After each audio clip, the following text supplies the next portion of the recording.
আমাৰ এই মন্দিৰটো শনি মন্দিৰ স্থাপিত হৈছে 1991-ত। আজি 33তম পূজা অনুষ্ঠিত হৈ আছে। প্ৰত্যেক বছৰে নাই, এইবাৰ ধুনীয়াকৈ এই শনি মন্দিৰৰ বাৰ্ষিক পূজাটো আয়োজন কৰিছোঁ। মানুহৰ সমাগম বহুত হৈছে। প্ৰত্যেক বছৰে নাই, এইবছৰো হৈছে। আমাৰ ইয়াতে প্ৰত্যেক বছৰে খিচিৰি আৰু চিংনি পিঠা বিতৰণো হ'ব। আৰু মানুহ আহিব, মানুহ কম হৈছে। আমি মোটামুটি 1000 জনৰ আয়োজন প্ৰত্যেকবাৰ কৰোঁ।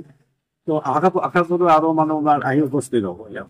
আমিতো বঙাইগাঁৱৰ একেই 2 নম্বৰ গেট, 2 নম্বৰ গেট মানে বঙাইগাঁও ডিষ্ট্ৰিক্টে সবৰে চিনি পায়, আগৰ পৰাই সবে চিনি পায়। তো হৰি মন্দিৰটো স্থাপিত হোৱাৰ পিছত এই জায়গা এৰিয়াটো কিন্তু ধুনীয়াকৈ জাকজমক হৈছে। বহুত মানুহ ইয়াতে আমাৰ মন্দিৰত আহি বহি থাকে। ধুনীয়া একদম ঠাণ্ডা পৰিৱেশ আমাৰ ইয়াতে। চেণ্ট্ৰেল স্কুলৰ ছাত্ৰ ছাত্ৰী বা গাৰ্জিয়ানসকল ইয়াতে আহি ল'ৰা ছোৱালী লোৱাৰ কাৰণে ইয়াতেই বহি থাকে। আমাৰ পানীৰ ব্যৱস্থা একদম ধুনীয়াকৈ কৰা হৈছে। চাব আমি ইমান ধুনীয়াকৈ চাফ চিকুণ কৰি থৈছোঁ মন্দিৰটো। তো আমি চৰকাৰৰ পৰা কোনোদিন একো বিচৰা নাই বা দৰকাৰো নাই। আমাৰ ৰাইজে ধুনীয়াকৈ আমি মন্দিৰটো চলাই আছোঁ।